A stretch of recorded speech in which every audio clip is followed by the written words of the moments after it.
அனைவருக்கும் வணக்கம். இந்த வீடியோ பதிவுல area as a bounded region using single integration point use பண்ணி ஒரு எக்ஸாம்பிள் பார்ப்போம். ஸோ ஏரியாக்கான ஃபார்முலா நமக்கு நல்லாவே தெரியும். Integral a to b upper curve minus lower curve into dx. So find the area between y equal to sin x, y equal to cos x. Interval 0, π கொடுத்துருக்கு. So டென்டேட்டிவாக நான் ஒரு படத்தை வரைகிறேன் sir. டென்டேட்டிவாக என்னோட கன்வென்ட்டுக்கு ஒரு படத்தை வரைகிறேன். ஸோ டென்டேட்டிவாக வரைஞ்சிருக்கேன்.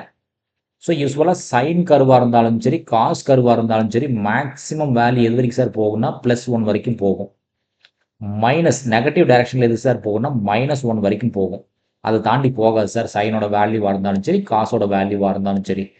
ஸோ மிட் வேல்யூ என்றைக்குமே 0ன்னு எடுத்துட்டோம். ஸோ இந்த வேல்யூ π/2ன்னு சூஸ் பண்ணிக்கலாம்.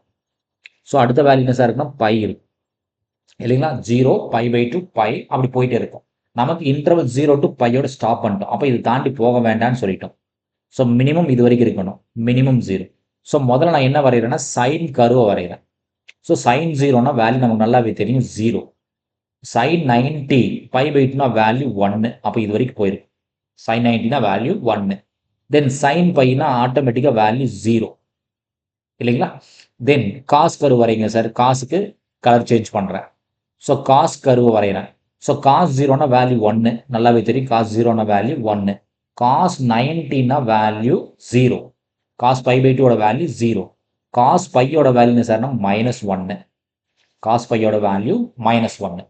இது காஸ் கர்வ் இல்லைங்களா.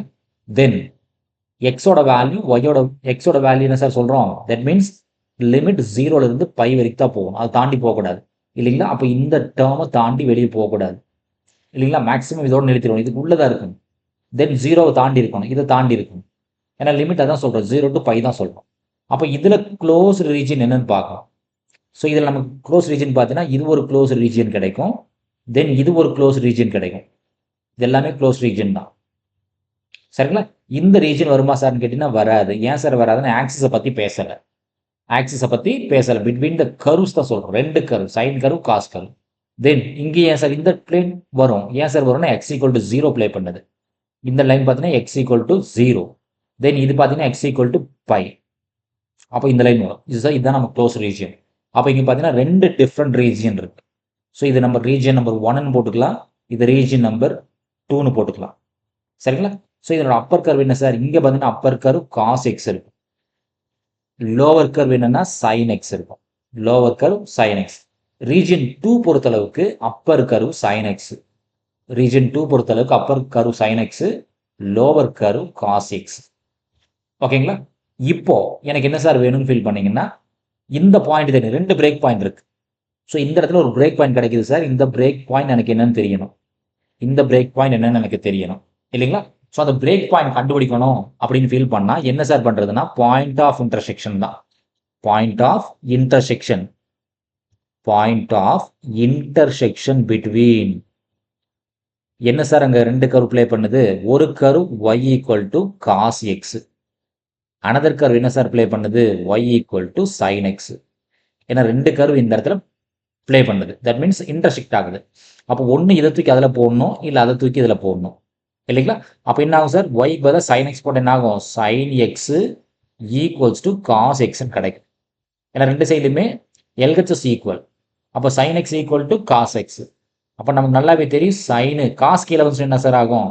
sin/cos x = 1ன்னு எழுதிக்கலாம். அப்போ sin/cos என்ன சார் நமக்கு tan x. அப்போ tan x = 1. அப்போ எக்ஸோட வேல்யூ என்ன சார். எக்ஸோட வேல்யூ என்னன்னா tan இன்வர்ஸ் 1. ஸோ டேனில் எப்போ சார் 1 கிடைக்கும். டேனில் எப்போ சார் 1 கிடைக்கும். Very good. π/4.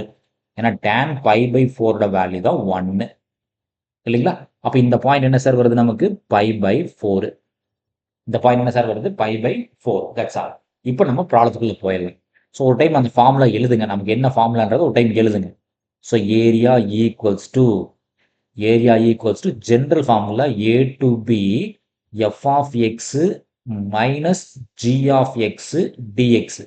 இது பொதுவான ஃபார்முலா. இங்கே பார்த்தீங்கன்னா ரீஜன் 1 and 2 கொடுத்துருக்கு. அப்போ ரீஜன் 1 அப்படின்னா இந்த மினிமம் வேல்யூ 0 இல்லைங்களா. இப்போ ரீஜன் 1ல மினிமம் வேல்யூ 0, மேக்ஸிமம் வேல்யூ π/4. இல்லைங்களா? ஸோ யூசுவலாக அந்த படத்தை நம்ம தனியாக பிரித்து எழுதுவோம். அந்த மாதிரி பிரித்து எழுதுனா உங்களுக்கு ஃபார் பெட்டராக இருக்கும். எப்படி சார்னா இந்த மாதிரி வந்திருக்குமா சார்? ஒரு படம் இந்த மாதிரி வந்திருக்கும் இல்லைங்களா? ஸோ ஒரு ரீஜியன், இது ரீஜியன் 1 கூட சொல்லலாம். ஸோ அதனோட மினிமம் வேல்யூ 0ல ஆரம்பிக்கும், π/4 வரைக்கும் போகுது. ஸோ மேலே இருக்கக்கூடிய கர்வ் காஸ் எக்ஸ், கீழே இருக்கக்கூடிய கர்வ் சைன் எக்ஸ் இல்லைங்களா? அப்போ இங்கே என்ன ஆகுன்னு பாருங்க சார், 0 to π/4 அப்பர் கர்வ் என்ன சார் இருக்கு? Cos x minus lower curve என்ன சார் இருக்கு? Sine x into dx. இது ரீஜன் 1க்கானது சார். பிளஸ் ரீஜன் 2 தனியாக பிரிச்சு எழுதுங்க சார். என்ன கிடைக்குதுன்னு பாருங்க. இந்த ரீஜியன் இதில் அப்பர் கர்வ் பார்த்தீங்கன்னா சைன் எக்ஸ், லோவர் கர்வ் கீழே என்ன சார் இருக்குன்னா காஸ் எக்ஸ். அப்படியே உல்ட்டா வந்திருக்கும். இதனோட வேல்யூ எங்கே சார் ஆரம்பிக்குது? இதே π/4 தான் ஸ்டார்ட் ஆகுது. இதே π/4 ஸ்டார்ட் ஆகுது டில் பை வரைக்கும் போயிருக்கு. ஸோ செகண்ட் கர்வ் பார்த்தீங்கன்னா π/4 ஸ்டார்ட் ஆயிருக்கு, பை வரைக்கும் மூவ் ஆயிருக்கு. அப்பர் கர்வ் என்னன்னா சைன் எக்ஸ், லோவர் கர்வ் என்னன்னா காஸ் எக்ஸ் டிஎக்ஸ். அவ்வளோதானே சார்? Very very simple. ஏன்னா மினிமம் π/4 ஆரம்பிக்குது, எண்டு வேல்யூ பை வரைக்கும் நமக்கு ரீஜன்ஸ் இருக்கு. So upper curve sine x, lower curve cos x. வேலை முடிஞ்சது சார். இதை மட்டும் தனித்தனியாக இன்டெகிரேட் பண்ணால் முடிஞ்சது sir. So cos x into dx, sine x into dx. So நமக்கு நல்லாவே தெரியும் இன்டெகிரேஷன் ஆஃப் காசுன்றது சிம்பிளி சைன் எக்ஸ் தான். இன்டெகிரேஷன் ஆஃப் காசுன்றது sine x minus integration of சைன்ன்றது மைனஸ் காசு. இன்டெகிரேஷன் ஆஃப் சைன்ன்றது minus cos. Limit 0 to π/4 plus இங்கே பார்த்தீங்கன்னா integration of sine x then cos x. So integration of sine x என்ன sir? Minus cos x. Minus அப்படி இருக்கட்டும் sir. Integration of cos என்ன sir? Sine x. இதுக்கான limit என்ன sir? π/4 to π.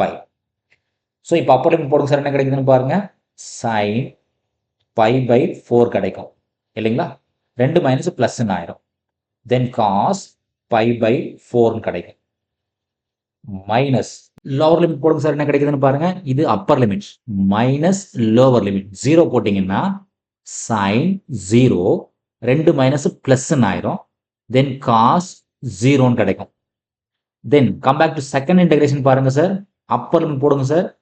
Minus cos pi minus 2 minus இருக்கு sir, sine pi. இது அப்பர் லிமிட்டுக்கானது sir. Minus lower limit minus cos π/4 minus sine π/4. அவ்வளோதான் சார். இப்போ நமக்கு தெரிய வேண்டியது சைன் 0 காஸ் 0. ஸோ நமக்கு நல்லாவே தெரியும் சைன் 0னா வேல்யூ 0, காஸ் 0னா வேல்யூ 1, சைன் பைனா வேல்யூ 0, காஸ் பைனா வேல்யூ -1, சைன் π/4க்கான வேல்யூ 1/√2, காஸ் π/4க்கான வேல்யூ 1/√2. இது டிஃபால்ட் ரிசல்ட் இல்லைங்களா? இப்போ போடுங்க சார். என்ன கிடைக்குதுன்னு பாருங்க. ஸோ ஃபர்ஸ்ட் ஒன் சைன் π/4 இருக்கு இல்லைங்களா? இப்போ சைன் π/4க்கு என்ன சார் ஆகும்? 1/√2 பிளஸ் காஸ் π/4க்கு வேல்யூ சார் 1/√2. அப்போ இந்த ரெண்டு ஓகே இல்லைங்களா? சைன் 0க்கு வேல்யூ 0, அப்போ மைனஸ் ஃபர்ஸ்ட் டைம் 0, காஸ் 0க்கு வேல்யூ 1 இல்லைங்களா? இது first integration plus second integration cos பைக்கு வேல்யூ -1, ஆல்ரெடி மைனஸ் இருக்கு, அப்போ -1 வந்துடும். சைன் பைக்கு வேல்யூ 0, அப்போ வேண்டியதில்லை. ரெண்டு மைனஸ் உள்ள தள்ளி விடுங்க சார், எல்லாமே பிளஸ் ஆயிரும்.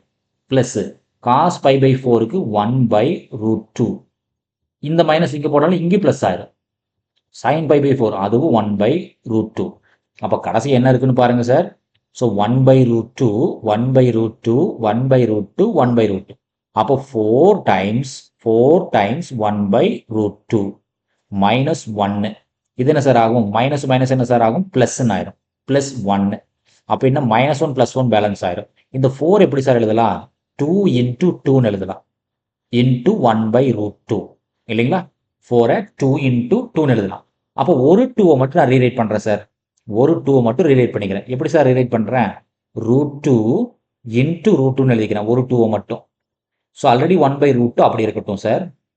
ஓகேங்களா? இப்போ √2 கட் ஆயிரும். கடைசி என்ன சார் இருக்கு நமக்கு? 2 times √2 square units. 2 times √2 square units.